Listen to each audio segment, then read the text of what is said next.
అందరికీ నమస్కారం. ఈరోజు మీ అందరికీ నేను వినిపించబోయే కథ హితబోధ. రచయిత జిల్లెళ్ళ బాలాజీ గారు. ఇక కథలోకి వెళితే, కొండలరావు మహాకోపిష్టి. అయినదానికి కానిదానికి చిరాకు పడుతూ కోపంతో చిర్రుబుర్రులాడ్డం అతని నైజం. ప్రతి చిన్న విషయాన్ని కొండంతలు చేసి పనివాళ్లపై విరుచుకుపడ్డం వాళ్ళకి అనుభవమే.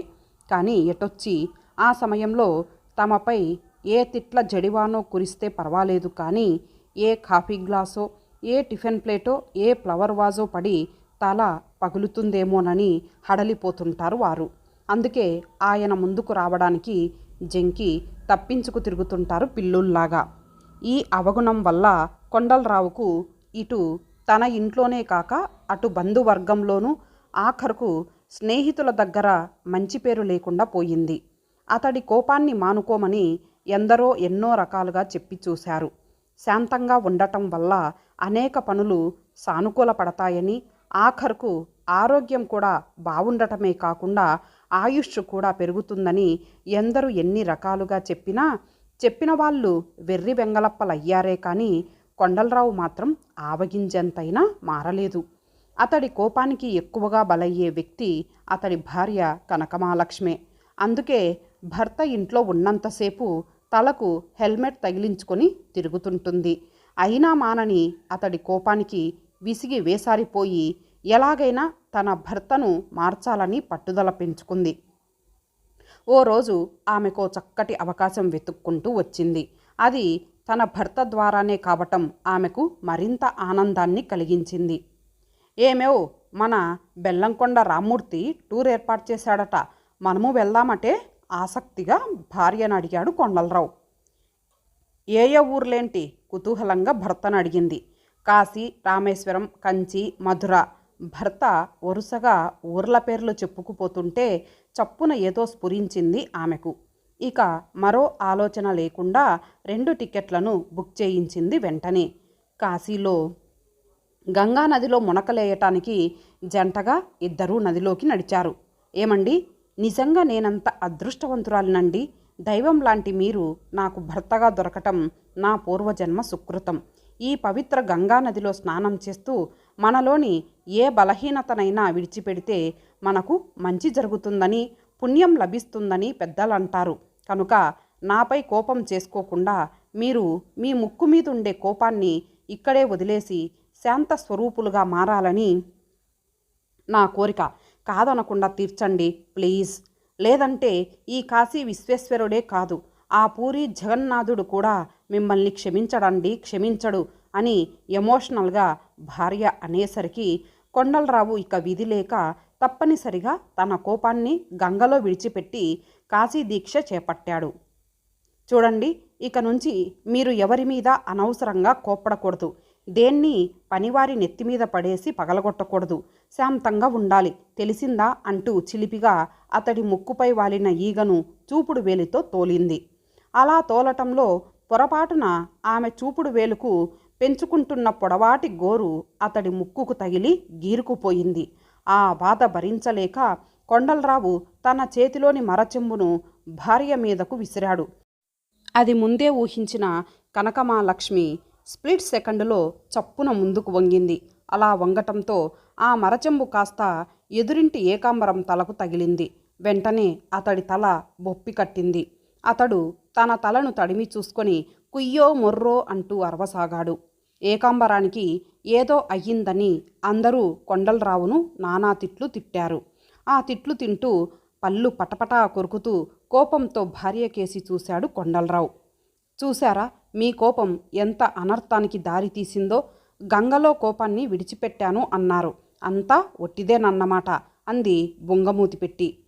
అది కాదే, నీ గోరు తగిలి నా ముక్కు ఎంత నొప్పిగా ఉందో తెలుసా? చూడు, రక్తం కూడా వస్తోంది. హన్నన్నా, ఎంత పని జరిగింది అంటూ తక్షణమే తన పైట చెంగును పరపరమంటూ చింపి అతడి ముక్కుకు కట్టుకట్టింది. ఇదంతా తెలుగు సినిమాలో హీరోయిన్ హీరోకి చేసే సపర్యలా అనిపించి ముసిముసిగా నవ్వాడు కొండలరావు. మీకెంత కోపం వచ్చినా పరాయి వాళ్ళ మాడు పగలగొట్టకుండా శాంతంగా ఉండాలి. అప్పుడే మీ కాశీ దీక్షకు అర్థం ఉంటుంది, తెలిసిందా అంది కనకమహాలక్ష్మి. తెలిసింది అన్నట్టు బుద్ధిగా తల ఊపాడు కొండలరావు. యాత్ర నుంచి తిరిగొచ్చాక తన భర్త కోపాన్ని కాశీలోనే వదిలిపెట్టేశాడని, కనుక ఇకపై ఆయనతో ఏ దాపరికం లేకుండా ఫ్రీగా మాట్లాడవచ్చని కాస్త బహిరంగంగానే అనౌన్స్ చేసి ముచ్చటపడింది కనకమాలక్ష్మి. దానికి తగ్గట్టు ఆ రోజంతా వస్తున్న కోపాన్ని దిగమింగుకుంటూ ఆముదం తాగిన మొహంతో లేని నవ్వును ముఖాన పులుముకొని దర్శనమిచ్చాడు కొండలరావు. గుండెల నిండా ఊపిరి పీల్చుకొని పనివాళ్ళు తమ తలపాగాలు తీసి నడుముకు చుట్టుకొని పనిలోకి దిగారు. రంగా, ఈ కాఫీ పట్టుకెళ్ళి అయ్యగారికివ్వు అంటూ రంగాతో కాఫీ పంపింది కనకమాలక్ష్మి. తనకు కాఫీ పట్టదని తెలిసినా వాడు కాఫీ పట్టుకురావడంతో కోపం తన్నుకొచ్చింది కొండలరావుకు. నాకు కాఫీ వద్దు పోరా దొంగ అన్నాడు పళ్ళు పటపటా కొరుకుతూ. తను 10 ఏండ్లుగా విశ్వాసంగా పనిచేస్తున్న తనను దొంగ అన్నందుకు నొచ్చుకొని వాడు కనకమాలక్ష్మి దగ్గర వాపోయాడు. ఆయన అలా అని ఉండర్లేరా, రంగా అనబోయి దొంగ అని ఉంటాడులే, నువ్వేమీ అనుకోకు, ఇదిగో ఈ పూటకు టీతో సర్దుకోమని చెప్పు. వాడు మరలా తిరిగొచ్చి తనను దొంగ అన్నందుకు కోపంతో విసురుగా కాఫీ అందించాడు. ఆ విసురుకు వేడివేడి కాఫీ కొండలరావు మీద పడి ఒళ్ళు కాలింది. ఏంట్రా నీ విసురు రాస్కెల్ అంటూ ఉరిమి చూశాడు. ఈ పూటకు సర్దుకోమన్నారు అతడలా కేర్లెస్గా అనటంతో కోపం పొంగుకొచ్చింది కొండలరావుకు. ఒళ్ళు కాలి తను బాధపడుతుంటే సర్దుకోమంటుందా? ఒరే, నేను కాశీలో కోపాన్ని వదిలేశాను కనుక సరిపోయింది, లేకపోయుంటే ఈవేళ నీ తల పగిలుండేదిరా దొంగనాయాలా అంటూ పరపరమని అతడి చొక్కాను చింపేశాడు కొండలరావు. పీలికలైపోయిన చొక్కాతో వాడు వీధిన పడి పరుగందుకున్నాడు. ఆ మధ్యాహ్నం 3 గంటల ప్రాంతంలో మాగన్నుగా నిద్రపోతున్న కొండలరావు నిద్ర చెడగొడుతూ 10 ఏండ్ల పక్కింటి కుర్రాడు జనరల్ నాలెడ్జి ప్రశ్నలు జవాబులు గడగడా చదవసాగాడు. సింగినాథం సీఎంగా ఉన్నప్పుడు అతడి పనులు రాలగొట్టిన ఆడమంత్రి ఎవరు? A. Karate Kamala, B. Boxing Bhanumathi, C. Judo Janaki, D. Revolver Rani. ఒక ప్రశ్నను 2 సార్లు చదువుతూ ఉండటంతో అసహనంగా అటు నుంచి ఇటు తిరిగి పడుకున్నాడు కొండలరావు. 1999లో పాకిస్తాన్లో జరిగిన ఫిల్మ్ ఫెస్టివల్లో పాల్గొన్న తెలుగు సినిమా ఏది? ఏ. పోరా వెధవా, బి. నీ అంతు చూస్తా, సి. ఏం బే కూసావ్, డి. మరలా వస్తారోయ్. ఈ ప్రశ్నల్ని వింటుంటే ఒళ్ళు మండిపోసాగింది కొండలరావుకు. ఇంతలో కొండలరావు మనమడు దినేష్ పక్కింటి కుర్రాడి దగ్గరకు పరిగెత్తుకెళ్ళాడు. ఒరే, ఏంట్రా చదువుతున్నావు అడిగాడు దినేష్. జీకే చెప్పాడు వాడు. ఏ పరీక్ష రాయబోతున్నావు? పరీక్షకు కాదు, అమితాబ్ బచ్చన్ గౌన్ బనేగా కరోడుపతి ప్రోగ్రాంలో పాల్గొందామని. ఆ సీరియల్ పేరు పక్కింటి కుర్రాడు అలా అనేసరికి చిర్రెత్తుకొచ్చింది కొండలరావుకు. అంతే, ఠక్కున మంచంపై లేచి కూర్చున్నాడు. కాశీలో నా కోపాన్ని వదిలేశాను కానీ లేకపోయి ఉంటే వాడి బుర్రను రామకీర్తన వాయించి ఉండేవాణ్ణి కొనుక్కున్నాడు కొండలరావు. అయితే నేను చదువుకుంటా అంటూ దినేష్ పరిగెత్తుకొచ్చి, తాతయ్య, నేను టౌన్ బనేగా కరోడ్పతి ప్రోగ్రాంలో పాల్గొంటా, నాకు ఓ జీకే బుక్ కొనివ్వు తాతయ్య అన్నాడు వాడు. మరలా ఆ సీరియల్ పేరు తప్పుగా పలికేసరికి పండ్లు పటపటా కొరుకుతూ మనవడి బట్టలు పరపరమని చింపి పారేశాడు కొండలరావు. జీకే బుక్ కొనివ్వమన్నందుకే తాతయ్య తన బట్టల్ని చింపేసినందుకు బిత్తరపోయి వాడు ఏడుస్తూ వెళ్ళి కనకమాలక్ష్మికి ఫిర్యాదు చేశాడు. భర్త చేష్టలకు విసిగెత్తిపోయిన ఆమె విసవిస భర్త దగ్గరకు వచ్చింది. ముచ్చటపడి మనవడు ఆ కౌన్ బనేగా బరోడుపతి ప్రోగ్రాంలో భార్య మాటలు పూర్తి కాకమునుపే కొండలరావు ఆమె బట్టల్ని చింపబోయి అది అందక ఆవిడ జుత్తు పీకబోయి అది దొరక్క వేగంగా పక్కింటికేసి పరుగులు తీశాడు. భర్త పక్కింటికెళ్ళి ఏం అఘాయిత్యం చేస్తాడోనని కంగారుగా బయటకొచ్చి చూసింది. ఆపాటికే కొండలరావు పక్కింటి కుర్రాడి జీకే బుక్ని చింపి పోగులు పెడుతున్నాడు. పక్కింటి కుర్రాడు భోరుమని ఏడుస్తూ నేల మీద దొర్లుతున్నాడు. రాను ఈయన కోపం ఇలా పెరిగిపోతుందేమిట్రా తండ్రోయ్. కాశీ దీక్షకు ముందు కనిపించిన వస్తువుల్ని పగలగొట్టేవాడు, ఇప్పుడు పరాయి వాళ్ళ బట్టల్ని పుస్తకాల్ని చింపడాలేమిట్రా నాయనోయ్. తలపట్టుకు కూర్చుండిపోయింది కనకమహాలక్ష్మి. ఇలా ఉండగా ఓ రోజు ఆ ఊరికి దిగంబరానంద స్వామీజీ తన శిష్య బృందంతో వచ్చాడు. అప్పటికే ఆ స్వామీజీ గురించి తెలుసున్న కనకమాలక్ష్మి ఆ రోజు తీరిక చేసుకొని స్వామీజీ ప్రసంగం వినడానికి వెళ్ళింది. తన మృదు మధురమైన కంఠంతో స్వామీజీ చేసిన ప్రసంగం హితవు పలుకులు అక్కడున్న అందరినీ ఆకట్టుకున్నాయి. ప్రసంగానంతరం స్వామీజీని కలుసుకొని ఆయన ఆశీర్వాదం పొందాలని ఆయన ఏకాంత మందిరానికి వెళ్ళింది. తనను వెతుక్కుంటూ ఓ ముగ్ధ తన మందిరానికి రావటం స్వామీజీని ఆశ్చర్యానికి గురిచేసింది. నా నుంచి ఏమి ఆశించి వచ్చావు బిడ్డా? గడ్డం సవరించుకుంటూ అడిగాడు దిగంబరానంద స్వామీజీ. మీరు నా 2 కోరికలు తీర్చాలి స్వామి. ఏమిటో ఆ 2 కోరికలు? శాంతంగా అడిగాడు. మొదటిది మీ ఆశీర్వాదం నాకు కావాలి.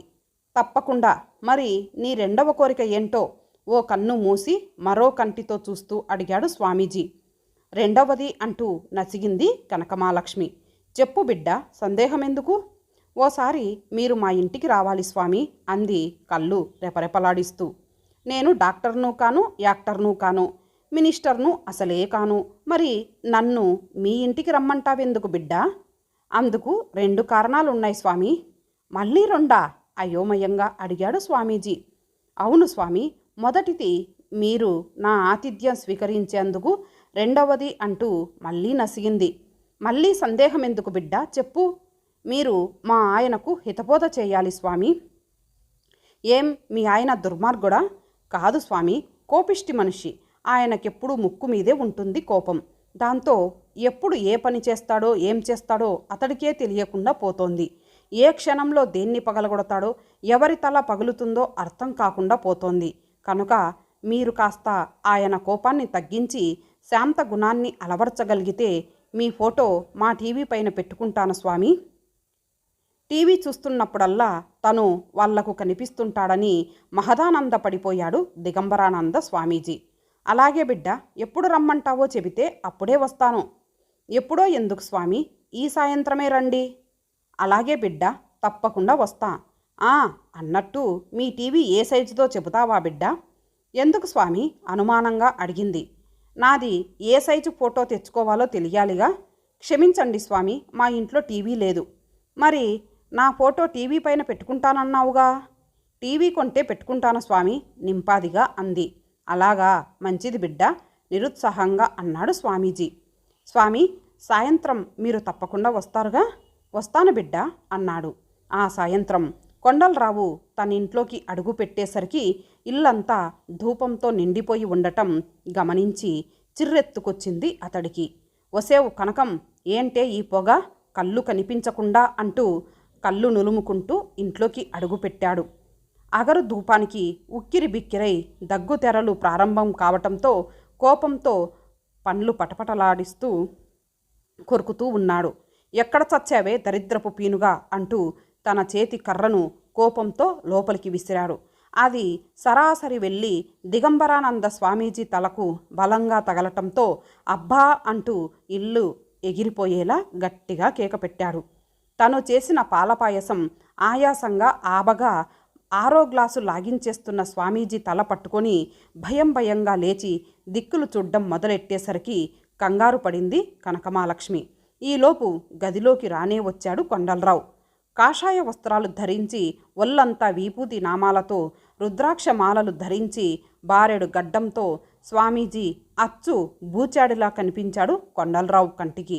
అంతే, పండ్లు పటపటా కొరుకుతూ ఎవడ్రా నువ్వు అని గట్టిగా అరిచాడు. నిలువు గుడ్లేసుకొని గొంతుకు అడ్డం పడ్డ పాయసంలోని సేమియాను నములుతూ ఉండటంతో మరింత రెచ్చిపోయాడు కొండలరావు. ఎవరంటే అలా గుడ్లగూబలా చూస్తావేరా, చెప్పు అని స్వామీజీ మెడపై చెయ్యి వెయ్యబోయాడు. ఏమండి, ఆగండి, ఆయనెవరనుకున్నారు? భర్తకు అడ్డుపడింది కనకమాలక్ష్మి. ఎవడైతే నాకేం, ఆయన వీడిక్కడికేం పని, ఇక్కడికెందుకొచ్చాడు అన్నాడు కోపంగా. ఆయన దిగంబరానంద స్వామీజీ అండి, మిమ్మల్ని దర్శనం చేసుకుని వెళ్దామని వచ్చాడు. స్వామీజీకి కన్నుగీటుతూ అంది కనకమాలక్ష్మి. ఆమె చేష్టలకు ఏదో ఇబ్బందిగా అనిపించింది స్వామీజీకి. నన్నా ఎందుకు? కూల్ అయ్యాడు కొండలరావు. అదేంటండి అలాగంటారు? జీవిత పరమార్థాలను బోధించే ఇలాంటి స్వామీజీలు మనబోటి వాళ్లను కలవటం సహజమేగా. పైగా అది మన హోదాను పెంచుతుంది కూడా. అలాగా, బాగుంది.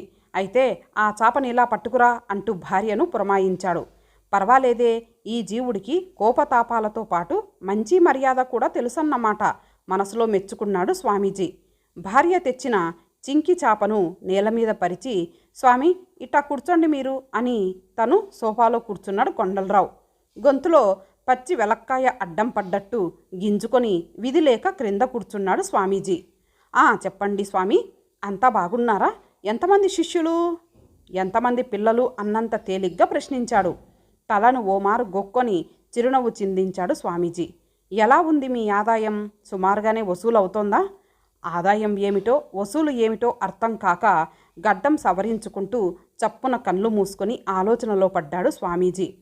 ఏమిటి తని ధోరణి? ఎందరో లక్షాధికారులు తన ముందు చేతులు కట్టుకొని తాను ఎప్పుడెప్పుడు పెదవి విప్పుతానా అని ఎంతగా ఎదురు చూస్తారు. అటువంటిది ఇతడిలా గలగలా మాట్లాడేస్తుంటే తనిలా మౌనం వహించాల్సిన దుర్గతి పట్టిందేమిటి? ఇక ఇలా లాభం లేదు.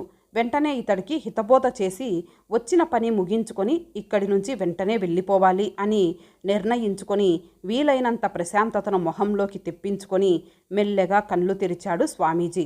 గొంతు సవరించుకున్నాడు. చూడు నాయనా, ఈ ఆదాయ వ్యయాలు లాభ నష్టాలు ఇవే కావు జీవితమంటే. జీవితంలో మనం తెలుసుకోవలసినవి ఇంకా ఎన్నో ఉన్నాయి. మనకు తెలిసిన వాటిపైనే మమకారం పెంచుకోవటం సరికాదు. అసలు మమకారం మనలో ఉండనే రాదు. అర్షడ్వర్గాలైన కామ, క్రోధ, లోభ, మోహ, మద, మాత్సర్యాలు మనకు అంతఃశత్రువులు కనుక వీటిని జయించి మహనీయుడు కావాలి, ఋషిగా మారాలి. స్వామి, మరి మీరు ఋషి అయ్యారా? మధ్యలో అడ్డుపడి ప్రశ్నించాడు కొండలరావు. లేదు నాయన, ఆ త్రోవలోనే పయనిస్తున్నాను.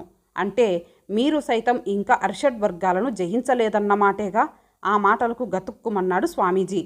సర్వసంగ పరిత్యాగులమని ఫోజు కొట్టే మీరే పై గుణాలను జిడ్డులాగా పట్టుకొని వదలకుండా ఉంటే ఇక సామాన్యులం మేమెంత? పైగా అన్నీ వదిలేస్తే ఇక మనిషికి మానుకి తేడా ఏంటి? అయినా నేను అర్షడ్వర్గాలను జయించిన వాణ్ణి. ఎలాగంటారా? చెబుతా వినండి. అర్షడ్వర్గాలలో మొదటిది కామం. దాన్ని నేను ఏనాడో జయించాను కనుకే మా ఆవిడ ఇప్పుడు రుబ్బురోల్లా తయారైంది, లేకుంటే పూచిక పుల్లలా ఉండేది. ఇక రెండవది క్రోధం. కోపంతో నేను కేవలం నా ఇంటి వస్తువుల్ని మాత్రమే పగలగొడుతున్నాను, దేశం ఆస్తుల్ని నాశనం చేయటం లేదు, గమనించగలరు. మూడవది లోభం. లోభి గుణం నాలో లేదు కనుకే నా వ్యాపారాన్ని నా కొడుకులకు అప్పగించి హాయిగా ఉన్నాను ప్రస్తుతం. నాలుగవది మోహం. ఒకప్పుడు నాకు జ్యోతిలక్ష్మిపై విపరీతమైన మోజు ఉండేది, కానీ ఇప్పుడు నిజంగా నాకిప్పుడు ఏ స్టార్పై కూడా క్రేజ్ లేదు. ఇక ఐదవది మదం. కోడి మాంసంలో ఎక్కువ కొవ్వుందని తెలిసి మేక మాంసం లాగించేస్తున్నా కనుక నాకు మదమెక్కే అవకాశమే లేదు. ఇక చివరిది మాత్సర్యం. మాత్సర్యం అంటే విరోధమన్న అర్థమే కదూ స్వామీజీ. ఇప్పటి వరకు నాకు విరోధులెవరూ లేరు, ఇప్పుడే ఒకడు తయారయ్యాడు అంటూ స్వామీజీని నకసిక పర్యంతం ఓ మారు పరిశీలనగా చూశాడు కొండలరావు. ఎందుకో గుండెలు వేగంగా కొట్టుకోసాగాయి స్వామీజీకి. ఇవన్నీ ఉన్న Charles Sobhraj, Bin Laden, Bill Gates, Saddam Hussein, Musharraf లాంటి వాళ్లకు మీ హితవు చాలా అవసరం. అర్థమైందా? లెగు పైకి. ఇంకెప్పుడు నా ఇంటి గడప తొక్కద్దు. తొక్కావో నీ 2 కాళ్ళు విరిచేసి నిన్ను ఫిజికల్లీ హ్యాండిక్యాప్డ్ చేపిస్తా, తెలిసిందా? బయటకు పో పో అంటూ కొండలరావు స్వామీజీని బయటకు గెంటబోయాడు. దిగంబరానంద స్వామీజీ కోపంతో బుసలు కొడుతూ ఊడిపోతున్న కాషాయ వస్త్రాన్ని సరిగ్గా చుట్టుకోకుండానే పరుగందుకున్నాడు. ఇప్పుడు నువ్వు సార్థక నామధేయుడనిపించుకున్నావు అంటూ పగలబడి నవ్వుకున్నాడు కొండలరావు. ఇంతకీ తను అతడికి హితబోధ చేసినట్టా లేక అతడు తనకు చేసినట్టా? పరిగెడుతూనే తన జుట్టు తనే పీక్కున్నాడు దిగంబరానంద స్వామీజీ. ఇంతటితో ఈ కథ సమాప్తం. మరలా మరొక మంచి కథతో కలుద్దాం. అంతవరకు సెలవు. నమస్తే.